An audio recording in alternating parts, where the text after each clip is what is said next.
Hello, guys and gals, and welcome to another episode of Skills and Abilities. Today we're going to be looking at the Sorceress spell in the lightning spell tree known as Charged Bolt. Now, Charged Bolt is one of those oddities which doesn't really seem like all that much at first. Maybe the first point that you put into it and you cast it, and it's got like a couple little bolts that come out, and it doesn't really seem that impressive, and it only does like 2 to 4 damage a bolt, so you start to feel like, hey, this is probably not the greatest ability. And to be honest with you, in the beginning, it's kind of not.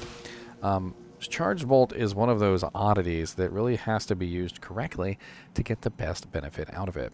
And when you max out Charged Bolt, one of the things that you will note is that, well, it has some pretty sweet number of bolts. So when we utilize Charge Bolt in its higher level, you'll notice that it just has a lot of frickin' bolts. But still, it doesn't really seem to do very much damage. So you need to build up the synergy, which is lightning. And even then, it's only 37 to 41 damage. And then you build up lightning mastery, and it's 154 to 173 damage. But it's per bolt, which means that if you utilize it at range, like this, there's a very good chance that you're not going to kill anything because it just spreads all the bolts out into a field, and each one of the bolts is doing, it may be like 154 damage, which isn't the greatest, but at the same time, you would like to have more damage than that. So what do? Well, the answer is that you want to specifically make sure you've got your character set up properly. So plus to skills is obviously a big thing here. As you can see, I've already gone up to 233 to 254 at level 27, and you could of course get this even higher. Negative enemy skill resistance or enemy lightning resistance would also come in handy if you happen to have any of that on your character. And the other thing is getting in close to the targets is a big deal.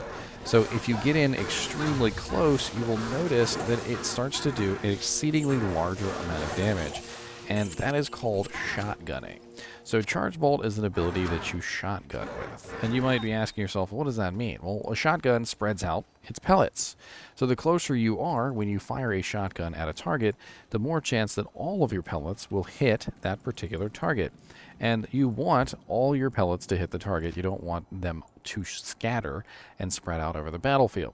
If I were to utilize my abilities like this, it wouldn't be anywhere near as good.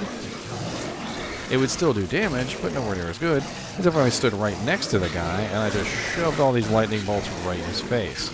I can guarantee that most of my lightning bolts will hit the target and dish out a really large amount of damage in the process, which makes Charge Bolt actually a very fun ability to use in very close quarters combat. You want to make sure that you're close enough that you're dishing out damage, but also not so close that you're getting your butt kicked. It might help to have a mercenary to hide behind so that you're not getting beat down by every monster in existence. That was the Oculus teleporting me away from danger. It's pretty funny.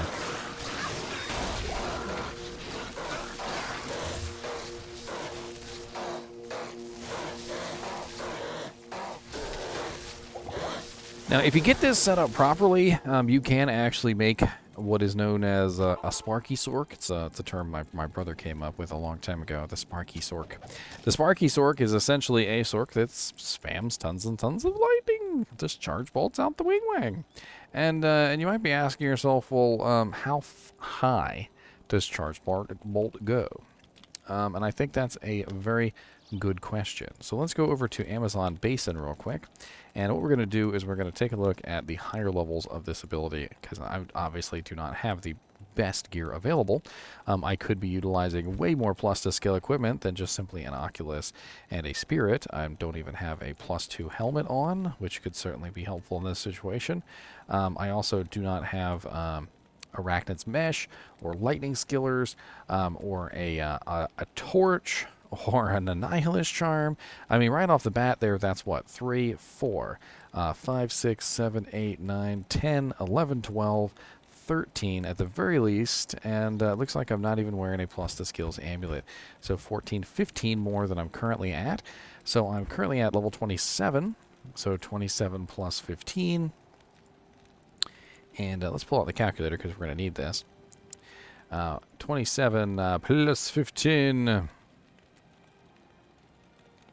So we've got, at the bare minimum, level 42. We could go a little bit higher than that, but let's assume level 42. And we're looking at 52.5 to 54.5 lightning damage with no synergy bonus and no lightning mastery. So interesting. The bolts cease to go up past 24. So once we hit level 22, we no longer get any more bolts. So it's important to keep that in mind. And we can try and work out the damage real quick on what we would potentially have with all the synergy bonuses. So we get 6% from a lightning. So let's go ahead and so 6 times 20 equals 120%. So we're going from level 42, let's say 53 would be an average. So 53 plus 120% is a total of 116. And then we have our lightning mastery, which our lightning mastery could be a lot higher as well. Let's look at those numbers. Because right now our lightning mastery is only level 27. So let's assume level 42 as well for lightning mastery. So 542% plus 542% equals a total of 658.6 damage per bolt. And then we have to multiply that out by the number of bolts, so 24 bolts. So we're looking at a total of maybe about 15,806 damage, before resistances, of course, to the target if we can manage to hit them with every single bolt by standing directly in front of them. And this is one of the very powerful things about Charged Bolt, is that you can get some massive damage out of it. And of course, you would probably also want some negative enemy lightning resistance. And if you could get the monster into the negative percentages, which you can actually get a monster to negative 100%, you would have to obviously multiply this by 2. If you could get a monster down to negative 100%, and you're looking at 31,612 damage per cast of your Sparkies, which is pretty darn ridiculous. Back in the day, there was actually a bug with the angelic armor. When they had added the angelic set in, the angelic set has a buff on it, which gives you +1 to all skills with the amulet. If you're wearing at least, was it 3 pieces, I believe? And one of the things that you could do is you could put the amulet on, get the +1 to skills, and when you took the amulet off, you kept it. And we actually played around with this, and we got level 99 Charged Bolt and level 99 all skills, basically. And we had a lot of fun playing around with level 99 Charged Bolt with level 99 Lightning Mastery. And let me tell you what, it was extremely fun. When it comes to Charged Bolt, though, it tends to be usurped by Lightning and Chain Lightning, and the reason for this is because Lightning is a higher damage single target attack that can, of course, be used from ranged. Charged Bolt doesn't really work very well if you're not within melee range, which is something that you generally don't like to be for a Sorceress. So if you were going to be a Charged Bolt Sorceress, I would probably recommend not specifically building your character to be super, super weak. And what I mean by that is you're probably going to want to have one of the armor abilities. You're probably going to want to have one of the maybe energy shield, or maybe beef up telekinesis a little bit so that the mana can regenerate nicely. It's not going to be something that you're going to just be able to like run in and start beating somebody down without having the risk of potentially dying in the process. Most shotgun users in first-person shooters will tell you that being very close to your enemy is very dangerous, because they can knife you, they can shoot you in the face, they can stab you with a hand grenade in your eyeball and laugh and watch it explode. I mean, there's a lot of different things that can go on when you're at close range that aren't going to happen when you're at range. And then that's kind of the reason why I think a lot of people tend to avoid Charged Bolt, although it could be very fun to make a full Sparky Sorceress, specifically just for the laughs. 24 bolts that are doing like 600 to 700 damage a bolt certainly sounds like a very fun idea. And stacking that up with enough faster casts so that you're spamming it as quickly as possible, combined with the the ability to tank a little bit, to actually get in there and do a little bit of tanking. Let's go see what it would look like with 200% faster casts, shall we? I do have a character here set up with 200% faster cast, and we can respec her real quick so that we can take a look at Sparkies. Actually, she's already set up for Sparkies, so let's just grab our Sparkies. Doot, doot, doot, doot, doot, doot, doot. Look at my sparks. Doot, doot, doot, doot, doot, doot. All of my sparks. Evil beware. And as you can see, with 200% faster cast, they actually are so tightly packed together that you almost can't even see the separation between the two, and you can really spam them out. If you could imagine, potentially doing 15,000 damage per cast of lightning, of changed lightning. So you're literally just stacking out 15,000 damage per cast of this. Now granted, the monsters at a really far range are not going to be affected by the individual bolts. It's not going to do that much to them. But that monster that's right next to you, when you fire it and he gets hit by literally all 24 bolts, is going to be in a world of hurt.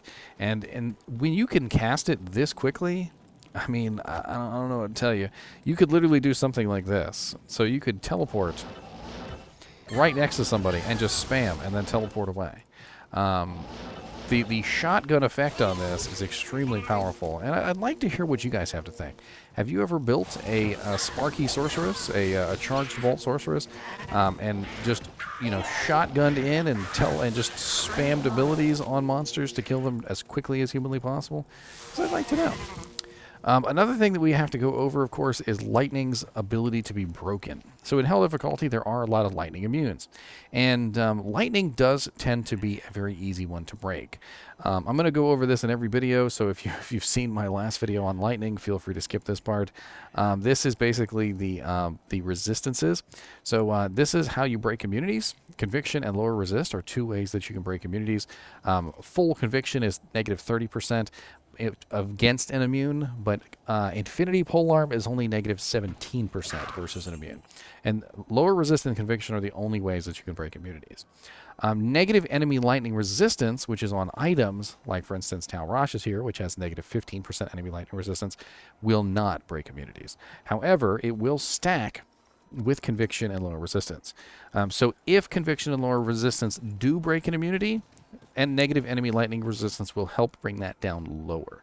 And there are a lot of different items that have negative enemy lightning resistance. Griffin's Eye Diadem, Crescent Moon Rune Word, Talrosh's Lilith's Eye, obviously. Infinity has negative enemy lightning resistance on it. There are a lot of items that have negative enemy lightning resistance on them, and they're freaking great. I think that's pretty much it involving this skill. It's definitely an interesting one. Charged Bolt is also something that appears on some other characters. It also appears on items, but in general, because of Charged Bolt's relatively low damage, it's really not worth using. Unless you have the maxed out synergy and lightning mastery, you will find that Charged Bolt generally just won't do enough damage. Specifically because it just doesn't do enough damage per bolt. The 24 bolts is definitely very nice, but if you're only doing like 50 damage a bolt, that's a lot lower than the 650 that you could potentially be doing with, something like a maxed out sorceress. There are some items in the game that do give the charge bolt effect. So Last Wish has a level 20 with a 20% chance to cast, which could be kind of a really funny way of building a melee sorceress. I was actually thinking about this the other day. Since level 20 charge bolt is actually pretty decent damage, especially if you had the synergies and you were utilizing Last Wish. I mean, you've got a 20% chance to cast on attack. Not on striking. On striking means you actually have to hit the target. On attack means you only have to take a swing. So a 20% chance to cast level 20 over and over again could be some pretty significant amount of damage for a melee sorceress. We also have On Striking, which is level 9, with an 11% chance on the Chaos Claw. Level 13 to 20 from the Storm Rider Tabar with a 10% chance. We also have Wind Struck, which also could come in handy for a melee sorceress. Storm Spike Stiletto, level 3, 25% chance, not that great. Level 4, 12% chance. Immortal King's Warforged Gauntlets, again, not that great. Level 20 on the Storm Spire Giant Thresher with a 2% chance. Not exactly a good percent chance there, but a nice high level. Level 5 with a 15% chance on Storm Rider Tabar. So it's kind of an oddity. You can also find random ones on armor, amulets, and rings, by the way. And I just feel like Charge Bolt just tends to be one of those ones that is better used if you are shotgunning a target. You want all those Charge Bolts to hit the monster at the same time, and I think that definitely makes for a much stronger effect in general. As always, I do appreciate you guys and gals watching my videos, even when it is a shocking episode like this one about Charged Bolts. And keep watching.